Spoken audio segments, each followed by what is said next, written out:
بسم اللہ الرحمن الرحیم. الصلاۃ والسلام علیکہ یا سیدی یا رسول اللہ وعلی آلہ و صحابہ یا سیدی یا حبیب اللہ. محترم جناب ڈاکٹر گوہر اعجاز صاحب، وفاقی وزیر برائے کامرس، انڈسٹریز اینڈ پروڈکشن. محترم جناب محمد علی صاحب، وفاقی وزیر برائے انرجی پاور ڈویژن. مسٹر عامر طفیل صاحب، MD SNGPL. شاہد حیدر صاحب، CEO لیسکو. مائی فارمر پریزیڈنٹس، مائی ایگزیکٹو کمیٹی ممبرز، خواتین و حضرات، السلام علیکم. میں محترم جناب گوہر اعجاز صاحب، جناب محمد علی صاحب اور دیگر تمام معززین کو Lahore chamber of commerce and industry میں خوش آمدید کہتا ہوں، اور آپ تمام معزز شخصیات کے تہ دل سے مشکور ہوں کہ آپ Lahore chamber of commerce and industry میں تشریف لائیں. سب سے پہلے میں آپ دونوں وفاقی وزراء کو اپنے اپنے منصب پر فائز ہونے پر مبارکباد پیش کرتا ہوں اور امید کرتا ہوں کہ آپ دونوں کی سربراہی میں متعلقہ شعبوں میں بہت مثبت تبدیلی آئے گی انشاءاللہ. اس سے پہلے کہ بزنس کمیونٹی کی چند گزارشات آپ کے سامنے پیش کروں، میں آرمی چیف صاحب کا شکریہ ادا کرنا چاہتا ہوں کہ انہوں نے نجی شعبے سے تعلق رکھنے والی نمائندگان سے اعلیٰ سطح کی میٹنگ کی اور بزنس کمیونٹی کے مسائل کو بغور سنا. انہوں نے اسمگلنگ اور منی لانڈرنگ کرنے والوں کے خلاف کارروائی کی یقین دہانی کرائی. اس کے مثبت نتائج ہم سب کے سامنے ہیں.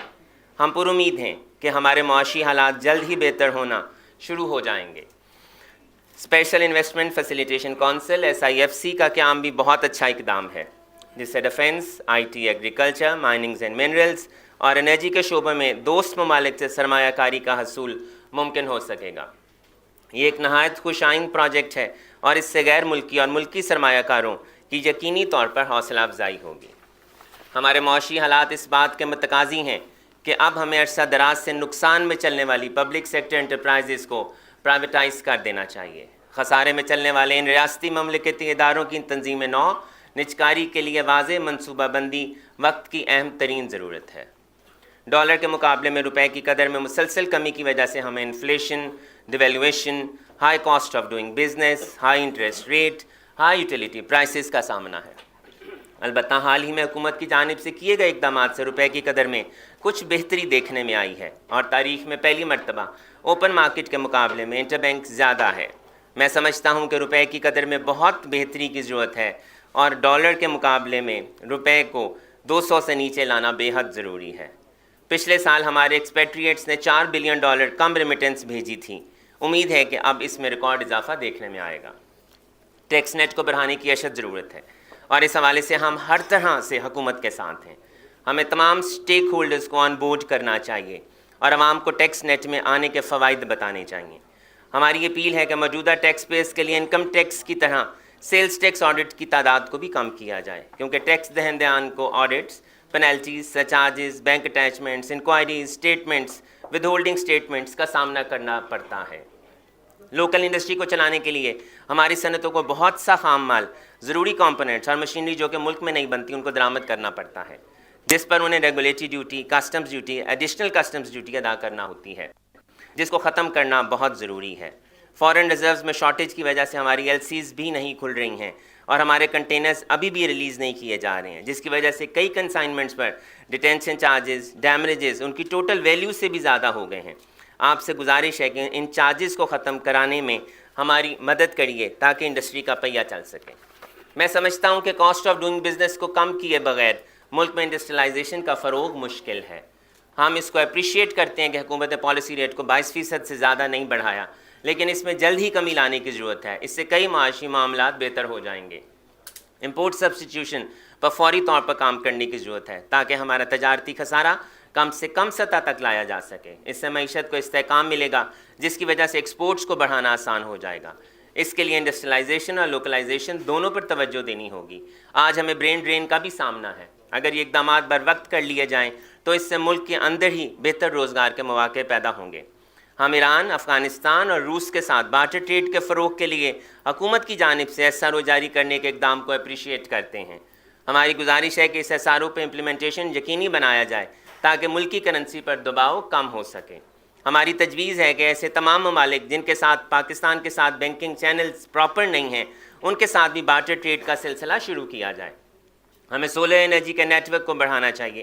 اس کے علاوہ آبی ذخائر اور ڈیمز بنانے کے پر خاص توجہ دینی چاہیے تاکہ رینیویبل انرجی کا حصہ بڑھایا جا سکے۔ پاکستان میں کلائمیٹ چینج کی وجہ سے جانی نقصان کے ساتھ ساتھ انفراسٹرکچر اور فصلوں کا بہت نقصان ہوا ہے۔ ان شعبہ جات میں ہنگامی بنیادوں پر اقدامات کرنے سے اس صورتحال کو بہتر بنایا جا سکتا ہے۔ ہم سمجھتے ہیں کہ گرے اکانومی کے پیسے کو اکنامک سرکل میں لانا بہت ضروری ہے۔ ہمارے خیال میں حکومت کو ایسے اقدامات کرنے چاہیے تاکہ گرے اکانومی کا پیسہ ڈاکومنٹڈ اکانومی کا حصہ بن سکے۔ میں امید کرتا ہوں کہ آپ سب لاہور چیمبر کے اس موقف کی تائید کریں گے، کیونکہ اس سے بھی مقامی سرمایہ کاری کو فروغ دینا آسان ہو سکے گا۔ سیاسی استحکام معاشی استحکام کے لیے بہت ضروری ہے۔ اس کے لیے تمام بڑی پولیٹیکل پارٹیز کو فوری طور پر ون پیج پر آ کر چارٹر آف اکانومی سائن کرنا چاہیے۔ لاہور چیمبر نے ہمیشہ اس بات پر زور دیا ہے کہ تمام محکموں کے بورڈز پر ہمیں نمائندگی دی جائے۔ ہم نے کچھ محکموں کے ہیڈز کے تعاون سے فوکل پرسنز بھی نامینیٹ کروائے ہیں۔ آپ سے گزارش ہے کہ ہمیں دیگر محکموں کے بورڈز میں شامل کیا جائے تاکہ ہم کاروبار دوست ماحول کو یقینی بنانے میں اپنا کردار ادا کر سکیں۔ ہم نگران وزیر اعلیٰ پنجاب کے ون ونڈو آپریشن کو مؤثر بنانے کے انیشیٹوز پر بھی کام کر رہے ہیں۔ ہم پنجاب کے دیگر چیمبرز کے ساتھ مشاورت کر رہے ہیں تاکہ اس سلسلے میں جامع تجاویز حکومت پنجاب کو پیش کی جا سکیں۔ اس وقت ڈینگی اور اسموک کے سدباب کے لیے متعلقہ محکمہ جات کے آفیشلز بہت سرگرم ہیں۔ ہماری گزارش ہے کہ انڈسٹری کو ہراساں بالکل نہ کیا جائے، اور اگر کہیں کوئی وائلیشن رپورٹ ہو تو ایکشن لینے سے پہلے انہیں وارننگ دیں اور مقامی چیمبرز آف کامرس کو لوپ میں لازمی لیا جائے۔ انڈسٹری کو تمام یوٹیلیٹیز جیسے گیس اور بجلی بہت مہنگے داموں پر سپلائی کی جا رہی ہیں، جس سے انڈسٹری کی پیداواری لاگت بہت بڑھ رہی ہے۔ ہم چاہتے ہیں کہ بجلی اور پیٹرول کی طرح تمام صوبوں میں یونیفارم گیس ٹیرفز ہونے چاہئیں اور سستی گیس اور بجلی انڈسٹری کو مہیا کی جائے۔ سردیوں میں تقریباً 4 مہینوں تک گیس تو بند رہتی ہے، لیکن اس کے باوجود بل میں منیمم چارجز شامل کیے جاتے ہیں۔ اس طرح ان اکاؤنٹڈ فار گیس چارجز بھی تمام کنزیومر سے، چاہے وہ ڈومیسٹک ہوں یا انڈسٹریل، ان سے وصول کیے جاتے ہیں۔ برائے مہربانی اس پر نظر ثانی کی جائے۔ ہماری درخواست ہے کہ یوٹیلیٹی بلز کی ایڈوانس ریڈنگز نہ کی جائے۔ ایم ڈی آئی یا فکس چارجز کی وجہ سے انڈسٹری کو بہت ایشوز آ رہے ہیں۔ ایسی انڈسٹری جو بند پڑی ہے اس پر ایم ڈی آئی چارجز نہیں لگنے چاہیے۔ ہماری درخواست ہے کہ بند انڈسٹری سے M D I fix charges نہ لیے جائیں۔ ان چند گزارشات کے ساتھ میں آپ دونوں معزز شخصیات کا ایک بار پھر لاہور چیمبر، اپنے فارمر پریزیڈنٹس کا، تمام خواتین و حضرات کا شکر گزار ہوں کہ وہ لاہور چیمبر تشریف لائے، اور امید کرتا ہوں کہ سر آپ اپنی تمام تر توانائیاں ہمارے معاشی مسائل کے حل کے لیے صرف کریں گے اور اس میں کوئی کسر نہیں چھوڑیں گے۔ شکریہ۔